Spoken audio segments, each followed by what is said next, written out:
Hi guys, welcome back to my channel. If you don't know me, I'm Anna. I'm a clinical psychology doctoral candidate. On this channel we talk about real life applications to psychology.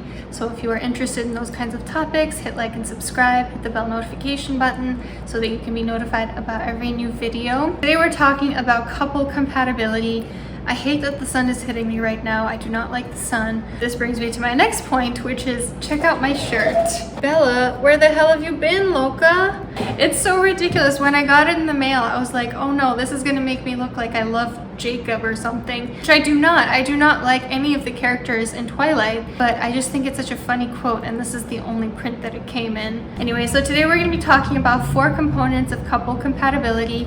As usual, this is not an exhaustive list, but rather 4 categories of your life in which compatibility between you and your partner can be very important. And at the end, I give you the number 1 trait that a partner should not have if compatibility is something that you value. And it ties into everything that I'll be talking about in the video, so just make sure you stick around for that. So the first aspect in which it's really important to be compatible, and I put this as number 1 for good reason, values. Values are interesting because they're very unspoken, and yet they shape pretty much every decision that we make. For instance, if one of your values is excitement, you might want to go to an amusement park, try new things every week, meet new people. Whereas if one of your partner's values is safety, they might prefer to just stick to what they know and to what feels safe. Whether we like it or not, we cannot force someone to change their values. So maybe, let's say you show your partner the benefits of living a life of integrity, and they start to really agree with you and maybe even follow along with your behavior,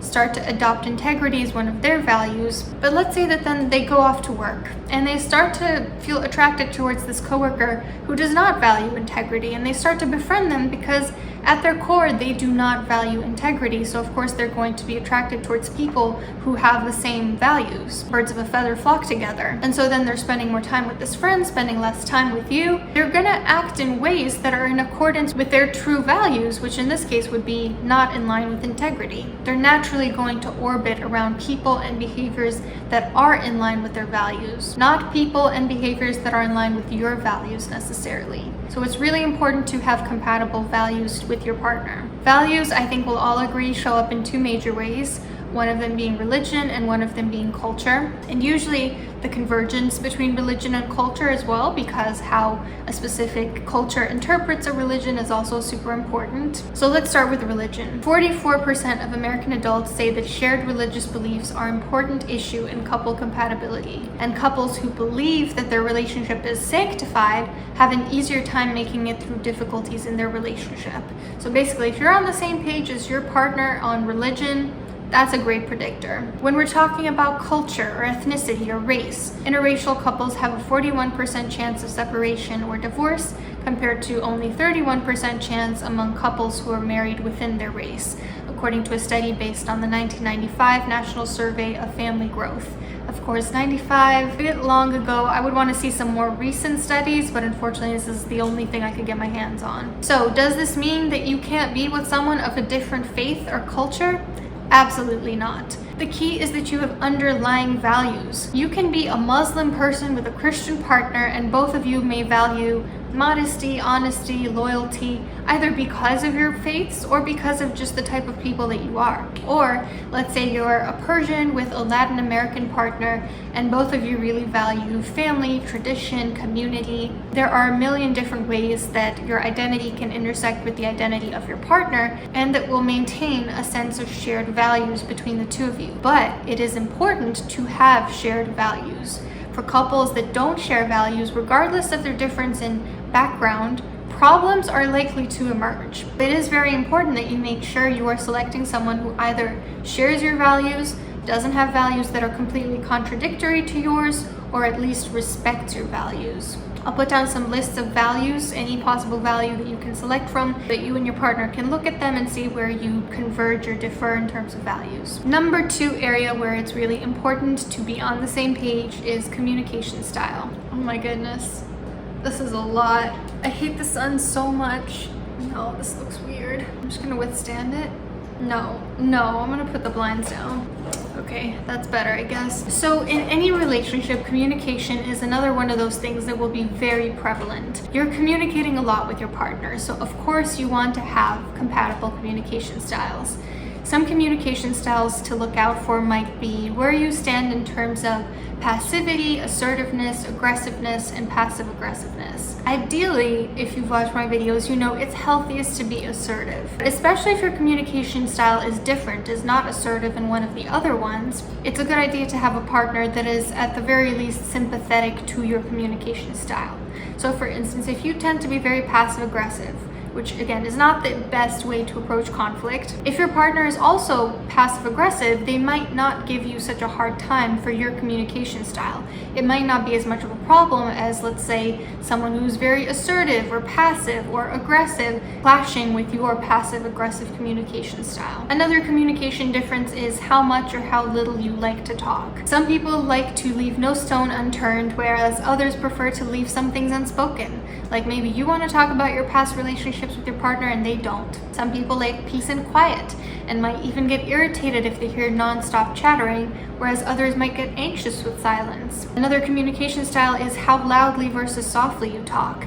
Some people have loud families, others have quiet ones. Think of My Big Fat Greek Wedding, when those families clashed, a very quiet, demure, reserved family versus a very loud, boisterous, big family. Likewise, some people talk very loudly, whereas others don't like people who fill up the room with their voice. Some people are soft as a mouse, others get annoyed when they have to ask 3 times what you said. Some people might take your loud speaking as a sign of aggression. Another communication difference is whether you're blunt or sugar-coated.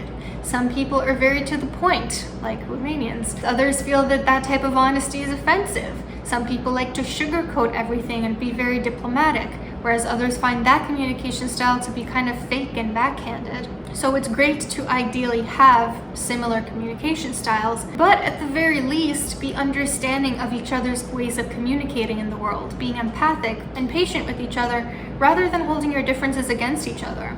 So if your partner is much louder than you are, being understanding, really seeing their perspective, understanding that it's not that they're trying to be aggressive, this is just the type of household that they grew up with, they're just a little louder than you are, and just accepting that about them. Number 3 area where it's important to be compatible is your long-term goals.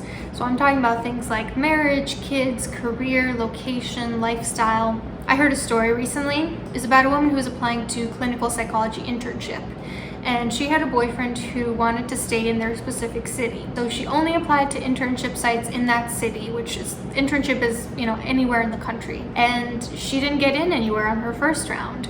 And then on the second round, she ended up in the middle of nowhere, very far away, very difficult to visit by plane or any other form of transport. So her boyfriend's long-term goals were incompatible with her long-term goals.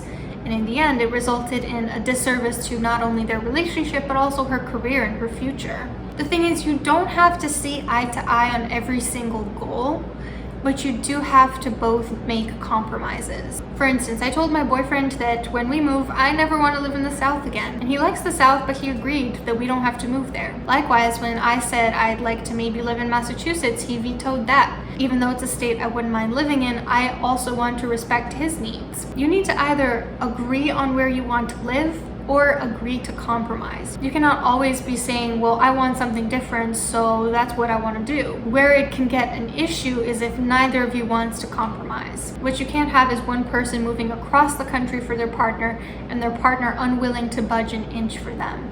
In terms of kids, people assume that it's a very black and white thing, that either you want kids or you don't. And in reality, it's not really that black and white. There are many people who compromise on kids for their partners. Maybe one partner wants 3 kids, whereas they only want 2, so they have a third.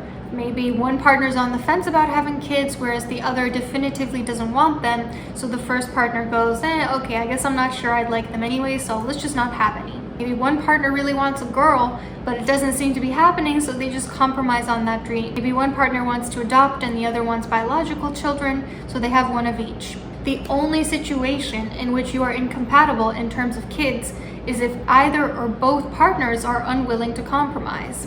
I'm not saying it's necessarily a bad thing. It's okay to not want to compromise if you feel strongly about something, but if you feel very strongly about it to the point where you're not able to reach a middle ground with that person, then that is a huge incompatibility that can pose a huge threat to your relationship. In terms of lifestyle, one person might want to party, one person might want to go hiking, one person might want to stay at home all the time, the other person might want to explore. You need to either have the same long-term goals or compromise. And number 4 area where it's really important to be compatible is your everyday routine. Some aspects to consider might be sleep-wake cycle, meals, activity level, hobbies. Are you a morning person and they're a night person? Because it doesn't have to be an issue as long as the two complement each other. Compatibility does not equal lack of difference. Compatibility doesn't mean the two of you are exactly alike.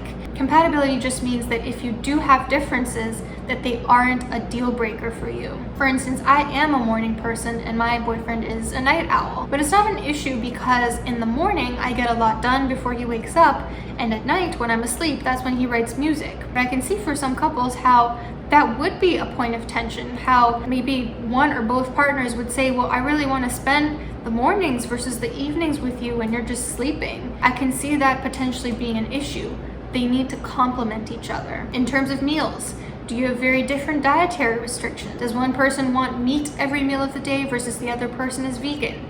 Does one person want home-cooked meals whereas the other always wants to order out? Does one person expect the other to do more cooking than they do? As for hobbies and activities, according to the Pew Research Center, 66% of US adults say that shared interests is important for the satisfaction of their relationship. This is more important to them than any other factor. The implication here is that even if you and your partner don't have overlapping hobbies or interests, participating in each other's interests is always a good idea. For instance, I like to go hiking and apple picking and explore pop-ups and do all these different things. My partner doesn't suggest them, he's not the one necessarily pushing for them, but he never says no. We are always doing these things on the weekends. Likewise, he prefers to have lazier days and just watch TV in bed. And we usually do that every day after dinner and on Sunday evenings. It's not about having the same interests per se. It's about joining your partner in the things that they love. And moreover, making an effort to arrange those things. It'll go a long way if you say, hey, I know you like kickboxing, why don't I come to the gym with you? Versus if they feel like they have to drag you there. In conclusion, compromising is the key to a compatible relationship. Ideally, you would both have the same values, the same lifestyle, the same long-term goals, the same communication styles, and it would be no issue at all. But if that's not the case, and it's usually not the case that two people in a relationship are exactly the same in terms of those 4 things, they at least have to complement each other. You at least cannot be in direct contradiction with each other on these major areas. Compatibility could mean that you have the same values and goals and interests, but it could also just mean you have different ways of living that complement each other, or at the very least do not contradict each other. Therefore, by that logic, stubbornness is the most dangerous quality that a partner can have in a relationship. Because if one or both partners are stubborn, no compromises get made. There will be inevitably areas where you are not necessarily the most compatible, where you're not exactly the same, where you have different needs or desires. If your partner is stubborn at that point, no compromises get made, and the strain constantly gets put on you to compromise, which is also not healthy. And the differences become deal breakers. So if you want one quality to really look out for in partners that is going to be a surefire sign this relationship is not going to be compatible, in my opinion, that's stubbornness. Hope this video was helpful. Let me know in the comments how compatible you and your partner are. Hope you have a great day, and I'll see you soon.